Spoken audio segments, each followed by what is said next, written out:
Indiana Jones, Indiana It's a podcast about Indiana Jones. Every movie, 1 minute at a time. Indiana Jones Minute. Move over, Swanson, I'm driving. Wow!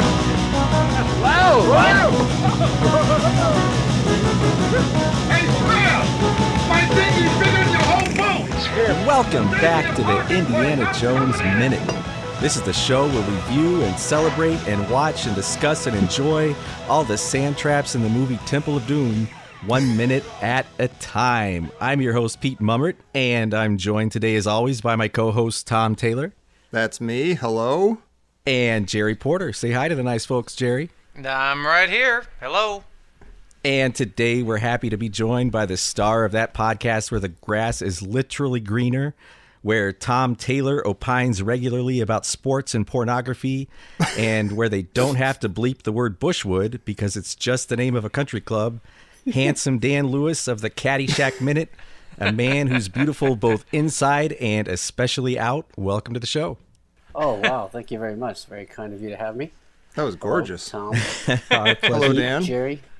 Yeah, Yep, hello. welcome. Hello. We're happy to have you here. Hello, I've never been hello. more uncomfortable in my entire life. I don't know. I feel like I've been caught or something. I've been making fun of the Indiana Jones Minute with these Caddyshack jerks, and now I don't know what to do. Yeah, it got weird. You hear the sound of Tom clenching. Can you hear that? I'm just nervous because I feel like I'm at a country club. Like we Yes. and No, Tom, we're here you with know the this. slobs. Yeah, we are the wrong side of the tracks. Totally. We got kicked out of the Shaker Heights Country Club when I was 14. I didn't even know what a country club was when I was 14. So We did. My family got kicked out. Did you really? That's incredible. Yes. For what? That was it. Malfeasance? Pay our bill. No, you know what we did? We threw a bunch of oysters in the air conditioning vent. We put a bunch of tar on the bottom of the pool. So when everybody jumped in, they got stuck and died. You tossed a Baby Ruth in there just for kicks. Exactly. Unleashed a bunch of gophers on the golf course. You Shaker Heights Country Club. Take that. all right, you mugs, let's get into it. Today, we're here to talk about minute 97, which begins with a man reaching for a driving wood and ends with a sand trap. And we start this minute. We have the guy in the chase cart pulling on the brake, which is interesting because it's right immediately after Indy threw Shorty against the side of his cart for doing that exact same thing. Right. Oh, wow.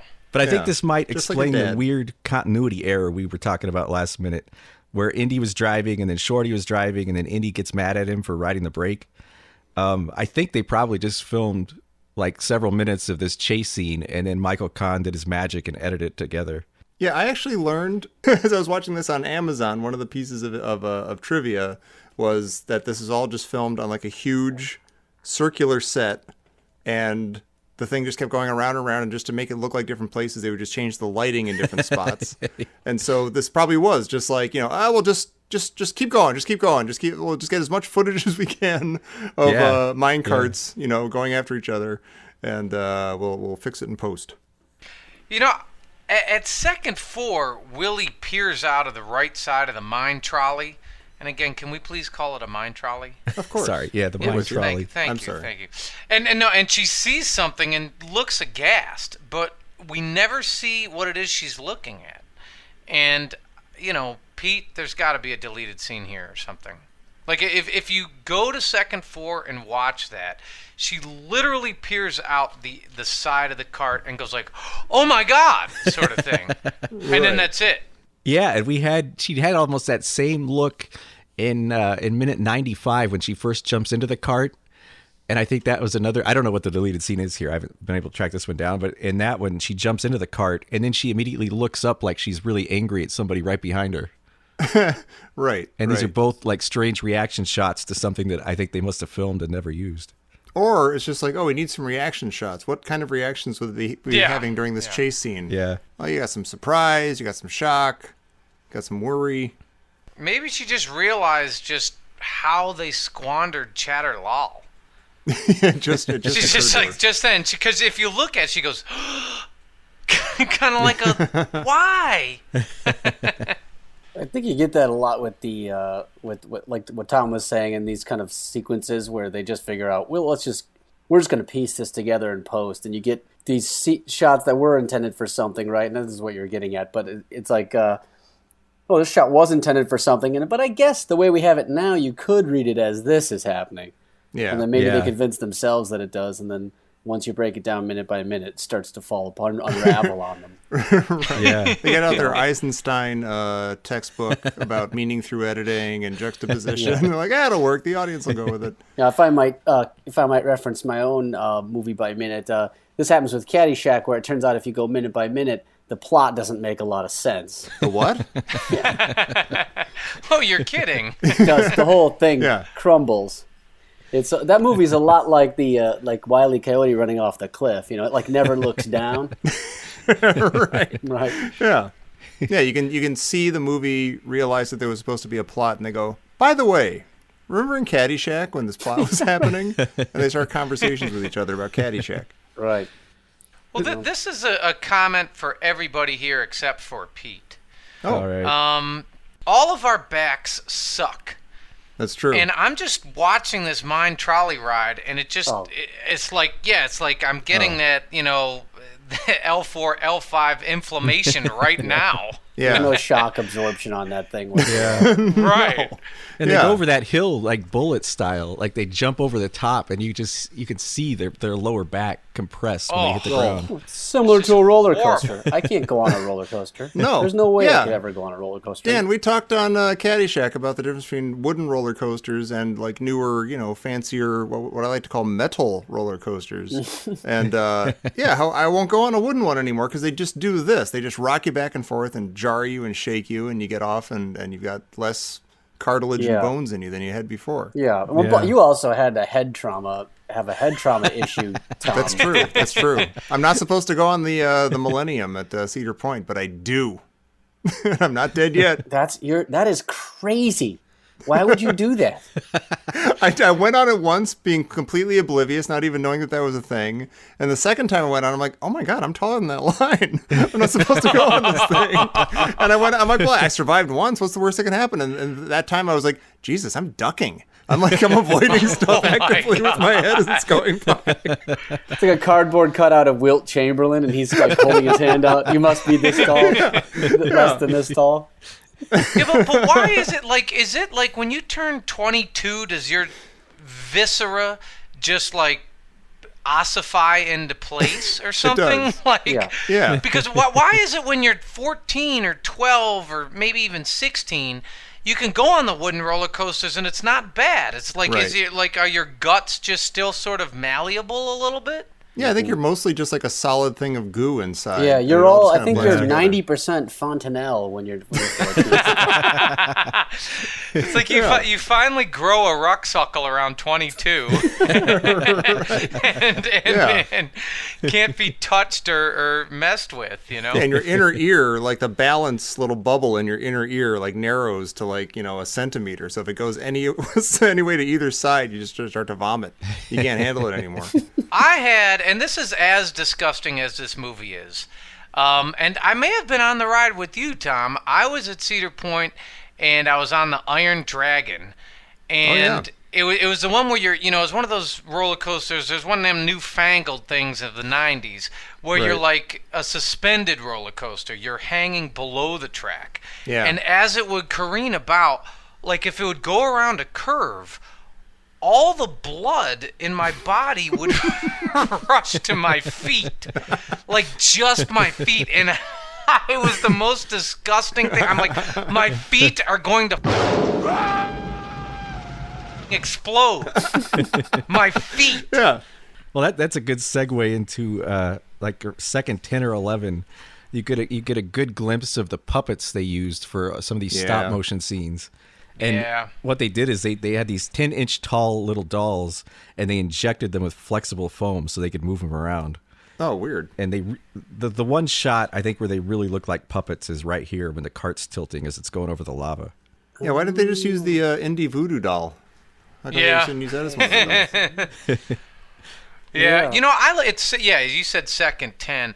I don't see how the mine trolley doesn't careen into the lava, because Willie appears to be on the far side of the trolley, and her weight should propel them over the edge. And ironically, Indy says a few seconds later, "Watch it on the curves or we'll fly right off the track." Yeah. And you're like, look, if you didn't fly off the track at second 10, I'm proposing a light Shiva rumpus here. Like a That could little be. divine intervention. Yeah, I can see yeah. Nudge. I don't have the actual calculations, but I just intuitively feel that I agree with you, that they go past the point of no return on the angle. There's no way that holds. Yeah. Unless Indy's right pocket is just so stuffed full of doubloons and stuff like that it weighs it down. I don't know much about it, but that's. Yeah, I think if the far side of the cart goes higher than the height of the cart, I think you're supposed to be, that's the point of no return. I believe that. Yeah, I believe Euclid came up with that. Yeah, that was his ass over tea kettle theorem, I think. Well, and there is a little Shiva intervention noise right when it does that. Like they go and the cart should fly off the track, and instead you do hear this little, it's almost like a musical little like zoom. Yeah. And you're like, oh, that's Shiva. That's what Thanks, Shiva Shiva. sounds like. Yeah, Thanks, you're Shiva. right. Yeah. Can I also say, as now that you're talking about sound, I could swear after it comes back down, there's a clanking sound and there's the sound that you're speaking of, but there's also like a skidding car sound. You getting that? Oh, It's like a around- screeching, like it's like tires there's a screeching? screech that's not Oh yeah, metallic. it's like a car like peeling out. Yeah, it's like a Dodge. It's like a Dodge car peeling out slightly for Yeah. a second. Dodge Dart. It's a Dart, I believe. I'm from Detroit, so I can recognize all the different squeals, You're good. and that one definitely has the rear end differential. Do these mine trolleys, like, are they just moving on that sort of, push inertia?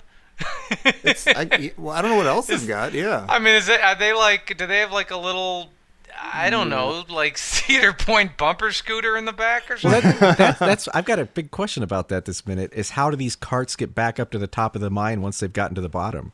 Yeah. Like, is there like one of those yeah. things, like if you go to a store and they've got those little conveyor belts that move your cart up to the second floor, or is it like a ski lift, or what do they do? Or they just, once they're at the bottom, they're done?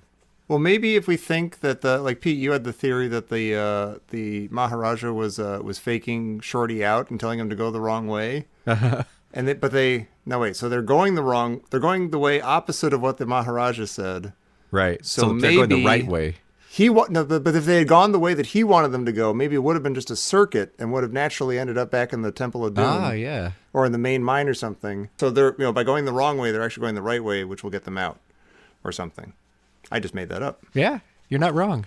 I figured that, like, the Maharaja, if you take the left tunnel, it just goes straight to Mayapur. Oh, maybe, yeah. Mayapur that's- Express. Yeah, that's and then there's one stop in Mayapur, and then it's Delhi, Yeah. and then Missouri, Right, yeah. Yeah. final, and Marshall College. Speaking of getting back to Missouri, I'm sort of surprised. Like, if you're in a mine trolley and someone's in another mine trolley behind you shooting, is your instinct going to be to look over the top of the mine trolley? Because she keeps peeking over as she's being shot at. Right, and Yeah. you don't need to steer the mine trolley, obviously. That's There's true. no there's no decisions you have to make, so you might as well just keep your head down and just start praying. Yeah. Yeah. Yeah. That'd be sensible. And I mean, her only instinct is to scream. Yeah. Yeah. Yeah, which is that's the movie. She doesn't have any rocks or gas cans to throw like she did a few minutes Yeah, ago. yeah. Those guys are terrible shots, of course. I mean, that's not an easy shot, but if you take that many, you're getting into stormtrooper level accuracy. Yeah. when Right. you just Yeah. can't ever Yeah. hit anything. Come on. Yeah. I've got a theory about that, though. All right. Because Of we're course you going to do. find out coming up shortly that one of these guys actually is A like crack a world-class marksman. Yeah. And so I think maybe one of these guys is playing like he's pretending to be evil. Like maybe he got torched by Shorty or something, and he's missing on purpose. I mean, that should be the case. I mean, if you want to think about Indiana Jones and the Temple of Doom logically, that really should be the case because, like, you know, if we've established that like intense pain can snap you out of like the Kali zombie mode, then yeah, most of these guys should be like badly hurt and injured and wounded and hurt, and so a lot of them should be on Indy's side by now. You Yeah. would think. Yeah. It's kind of tough because you're like, all right, so the guy that Shorty ducked down and used as a ladder to climb into the minecar, he's still evil. Because Yeah. Shorty didn't really do anything to him, right? Yeah. But then there's like, you know, and there's like one guy that like, you know, falls over a barrel. You're like, he's probably evil. And there's one guy that Shorty like slices with a lightsaber, and you're like, oh, he's good. Yeah. That was probably painful Right. enough. Yeah. And then there's, you know, one guy who gets the, you know, the roundhouse kick, and you're like, depending on, you know, exactly where it hit in his sternum, that's Yeah. probably, you know, did he have his stomach muscles clenched or not? He's probably good. That's how Houdini died. Yeah, that's right. That's right. It's probably a big mess. You know, it's Yeah. probably a big mess back in the Temple of Doom. Half of them are evil. Half of the guys are It's like you know, the good. Sneetches. It's like half of them have Exactly. stars, half of them don't have stars. They go right through the machine again. Did you read that Houdini thing in a book when you were a kid? I think. Did you afterwards? Did you walk around clenching your stomach and asking people to hit you? No, but my my son God, will no. constantly punch me in the gut, and I'm never ready for it. And I tell him every single time, that's how Houdini died. You can punch me in the gut all you want, but let me know That's you're my going to do boy. it first. So punchable. Even he recognizes it. Even my own son knows. So easy on the Dad, knuckles. you're so good to punch. Yeah. Hold still. That's such a disgusting story. Talk about a rucksuckle rupture. Oh, Yeah, that terrified me as a kid. Like that's one Yeah. of those things I couldn't stop thinking about. He gets socked in the gut and ruptured an appendix? Something like that. since that happened? yeah. Yeah. Something Either that or internal, yeah. there may have been like ultimately peritonitis. Like, but basically his rucksuckle they were backstage and there was a guy and he said, punch me. It was like a trick he did. Like, punch me in the gut as hard as you can. Yeah. And Houdini, quote, wasn't ready to take the punch. And I heard it was like in a don't- bar or something. Like some guy just came up to him, said, "Oh, that's the guy you can punch as hard as you want in the gut," and just went I up to him and thought did they it. and kind of Houdini knew, wasn't but ready I to- don't know what it means to not be ready for that you gotta after tense you up. say After that. it happened, I thought he said, "Oh, I wasn't ready," and then he actually had him punch him again when he was ready. Oh God, really? Well, that's on him then. Oh. Well, That's I all think Houdini. he died like a couple days later, either from a ruptured appendix, or maybe a ruptured appendix. Well, that's how everybody Or- died in those days. Something Well, horrible yeah. happens. Or and it they may have been linger. peritonitis. Like his peritoneum got ruptured. Not his peritoneum. Yeah, and then all the blood ran to his feet. And then they made him ride the Exploded. Iron Right. Dragon. Yeah. The blood ran to his peritoneum and burst forth. Then they put him in a booster seat and put him on the Magnum at Cedar Point. You know what I was thinking of? People have always wondered what the appendix was actually for, and I think maybe it was just like an indicator. It's just an indicator. It just means if you die, it just means you got punched too hard. That's that's the your punch purpose of meter. that organ. Yeah. Yeah. If you died, it means it was before 1953. Yeah, right. And you weren't ready, and the world wasn't ready. Oh, hey. So Indy treats Shorty like a sidekick here, not a son. Yes. Yeah. Or, well, maybe. Depending on the No, dad. he's kind of back to like, Shorty, get up here. You know Yeah. what I mean? Yeah. But then Shorty, like he says, like, you know, they go over that thing where they're almost going to go, you know, they should be going over into the lava. And Indy puts him on the brake, you know, and says, hey, you know, ride the brake so we don't go over the thing, watch the curves. And Shorty's like, okay, as if like, I was doing this before and you yelled at me. I was on the Yeah. brake before and you told me Yeah. to knock it off. Thanks, Dad. Because it was literally 30 seconds before that he told him not to touch the brake. Yeah. This is a teachable moment, Indy, and I'm all confused. How fast do you think those trolleys are supposed to go?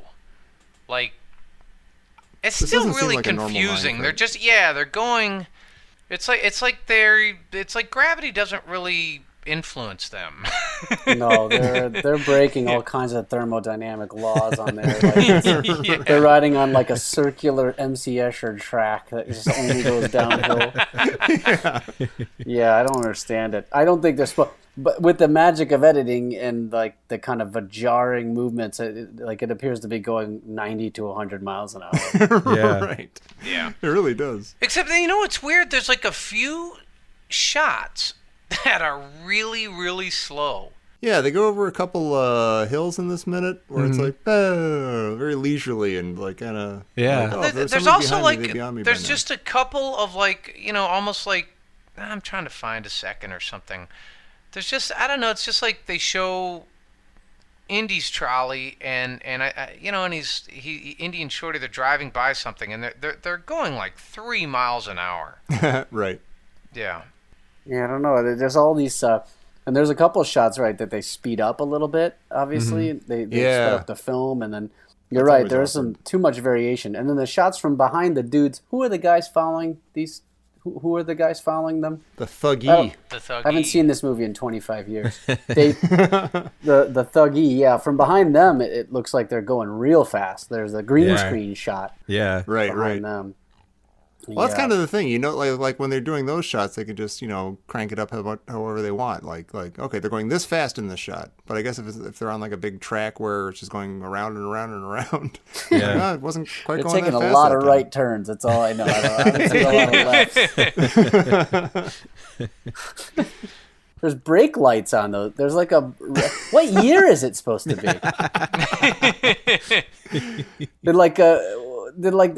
Did like a young Ralph Nader take up the cause of like mining trolley safety or something when he? Right. Yeah, those are very from dark in these AutoZone. tunnels. Yeah, it's weird. They have torches, but they also have like They have like lights. They have electric Yeah. lights down here too. Yeah. Then these are deep. Like this is electricity way below ground. Yeah. Yeah, makes no sense. Watching the mine dare trolley you. chase, made me think a lot about life. Oh sure. Do you guys relate to the thuggy in Pursuit here? Like, you're chasing something in life, and it's difficult, and it's harrowing, and you're gaining on it, and you're gaining on it, and then all of a sudden you have a 2x4 in your way? Right. Yeah. Yeah, Yeah. it's that old thing. Yeah, even without the 2x4, it's like we were saying before. It's like, everybody's in a mine cart with no motor or anything.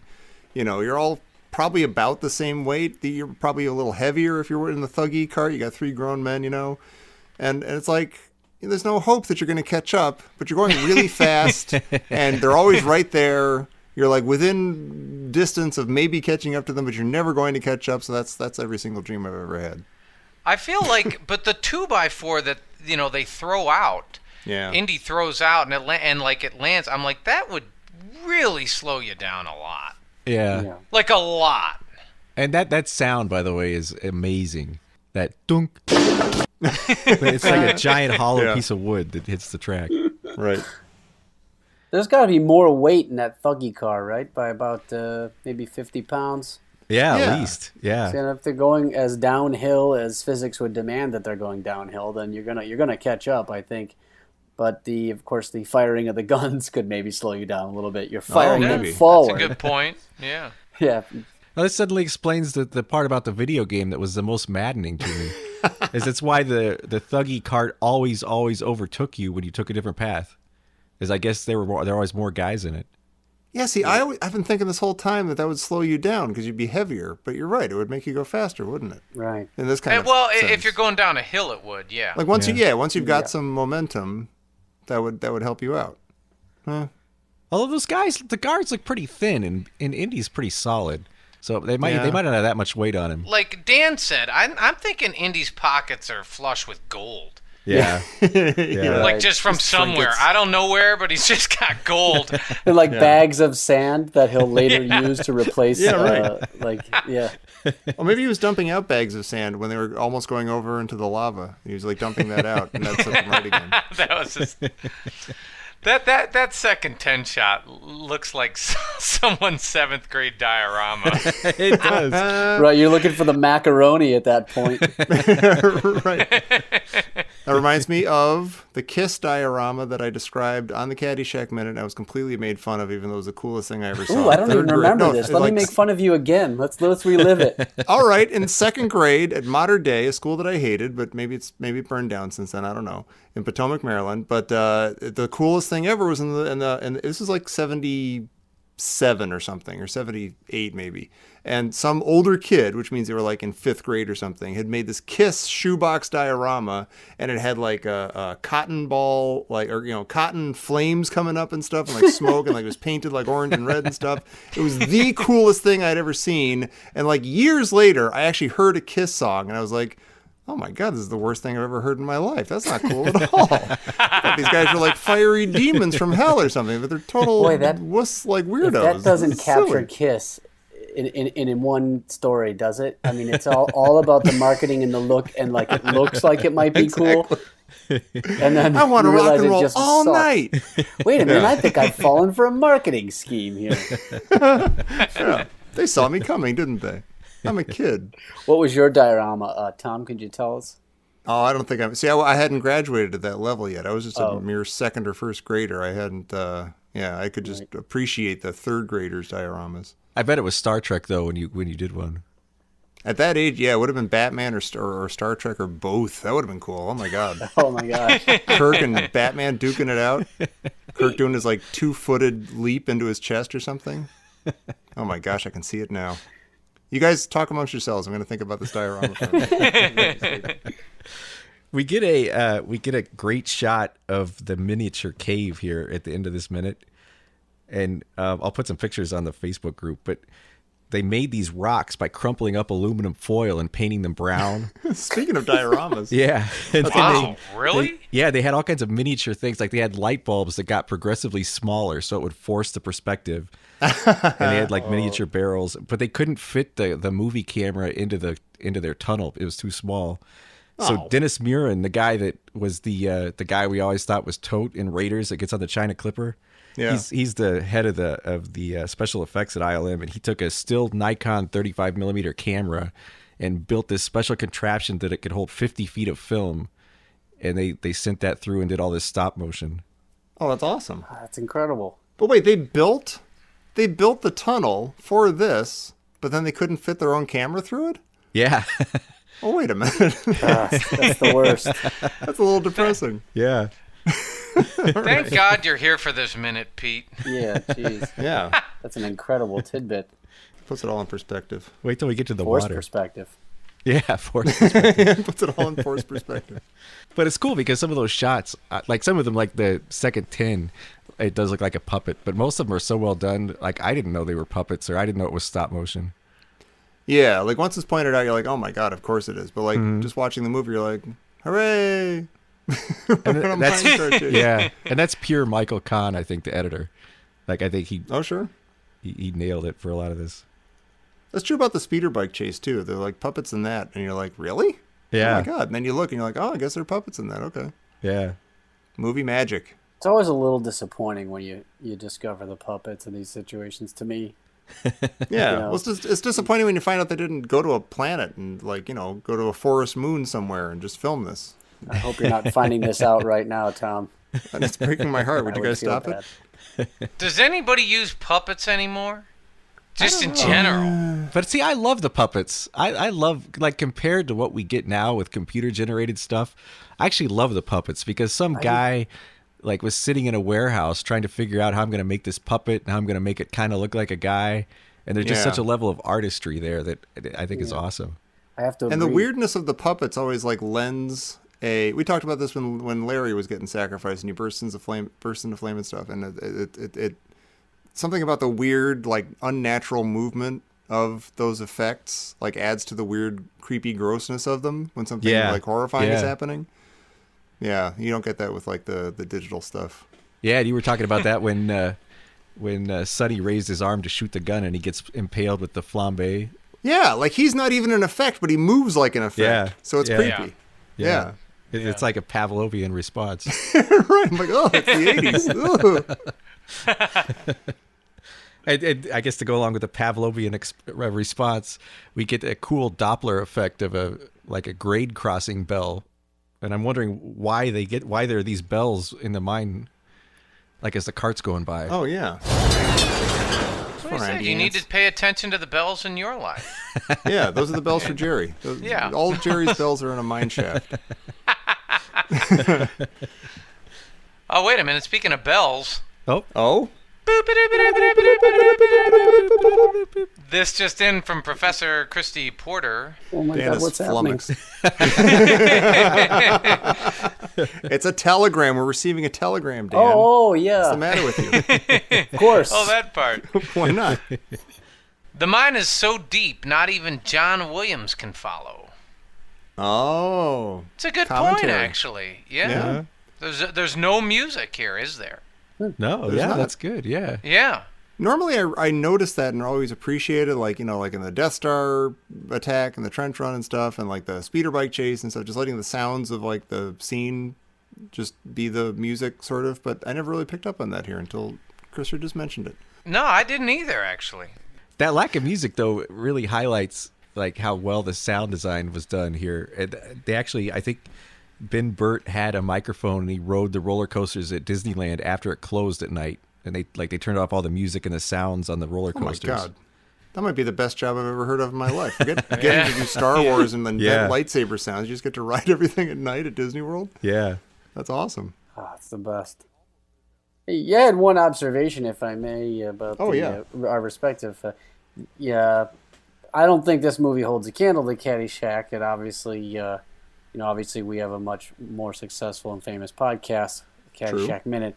But you'd be pleased to know that the minute 97 of this film, it holds up pretty well to minute 97 of Caddyshack, because I compared the two. What is minute 97 of Caddyshack? Well, it's the gaffer and grip portion of the credit sequence, but it is leading into the Kenny Loggins credit, which appears over the. His name appears as the "Oh Heart Beaten" portion of "I'm All Right." A little deft piece of editing there. So overall, I'd still have to give it to Caddyshack minute 97, but it was not an easy call. That's a pretty big minute though for Caddyshack. It's big. It's hard to Does argue with anybody Kenny talk Loggins. about where it goes bow bow bow bow? I'm all right. I You're think like, we what might bring kind that of in. turnaround was that? Yep, we might bring in the guy from Sha Na Na, who plays Gatsby in the movie. That's right. With the doo-wop thing, there might He be a could have handled connection that. there. It's maybe something I might look into researching. That's right. Yeah. But hey, Kevin Marr blew the lid off that one for us. That the Gatsby from Caddyshack was in Sha Na Na. that was amazing. Oh my I God. learned a lot on that show.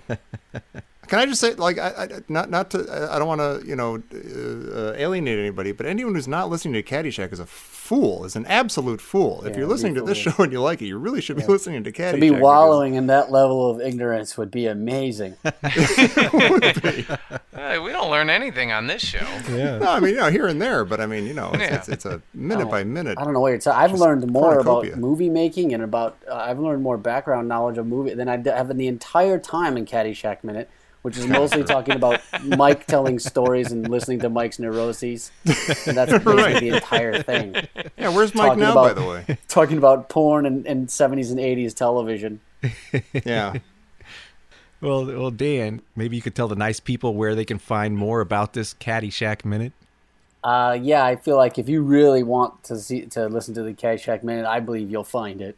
I think if you were to type will it into find any you. search engine or even just ask a friend, if you're an elderly person, maybe don't know a lot about computers, you could ask a nephew or a niece, or if you're alone and elderly and you have no one and pretty much everyone's gone and there's no family, then Then why bother? I'm really sorry. Yeah, really, that's horrible. Yeah. iTunes, all that stuff, you go online, I don't know what to say here. You go on there and you find it. If you're afraid to listen to the show but you want to talk about it, you could go to the Caddyshack Minute Listeners Hole. Now on, that's important. Facebook. Yeah. The Caddyshack Minute Listeners Hole is real where a lot of the action is. And you'll find our intrepid hosts of the Indiana Jones Minute, Temple of Doom Minute podcast on there commenting left and right. Yes. As well as former guest of the Indiana Jones Minute, Matt Carson, with his haikus. Oh, he's on Oh, fire on there. Yeah. He's Yeah, a he's constant. great. And a Yeah, former good guest time of with that him. show as well. Yep. Can I ask a question? Have you had Mike on yet? No, that Is bum. Mike coming on? He should. We were supposed to be on with you. Okay. Oh, but it turns out he's a dad, and like his daughter's graduating from some, rite of passage in American life or something. Oh boy. And that took precedence. I never had any of that stuff when I was growing up. There was like one graduation. It's like, get out of here. Now it's like you got left and right. Here's It's the the big such and such day. It's the Sadie a good thing. Hawkins every cupcake day, and everybody comes and shows up, and I don't know. It's just weird. Too many things going on. Too much structure. Let the kids roam. Right. All right. Sorry. This life is interrupting our podcast schedule. I don't Yeah. like it. These kids will never have highly successful podcasts. No. They'll have careers or something. And Jerks. I'm getting a note. We would like the Indiana Jones Minute would officially like to apologize to all elderly shut-ins without family. Sorry about that. Yeah. No, I think that was Tom, actually. Yeah. Oh, wasn't You've it? got No, sorry. you got a lovely home there. He lived a good life. He had a good run. Enjoy your twilight years. Well, and Tom, I guess, would you like to tell the elderly shut-ins without family anything else about us? I will. If you are an elderly shut-in and your nephew is a massive nerdlinger like I am, he will enjoy the Indiana Jones Minute, where you can find us at indianajonesminute.com. You can find all our episodes there, or you can join our vibrant conversation at Indiana Jones Minute and the Listeners Crusade, the group on Facebook. And come support us on Patreon, patreon.com/Indiana Jones Minute. All right. Well, everybody, after you've gotten a good night's sleep, you can join us back here tomorrow, where we'll come back and talk about more Temple of Doom. I love you all. And we love you. Hey, you scratched my ankle.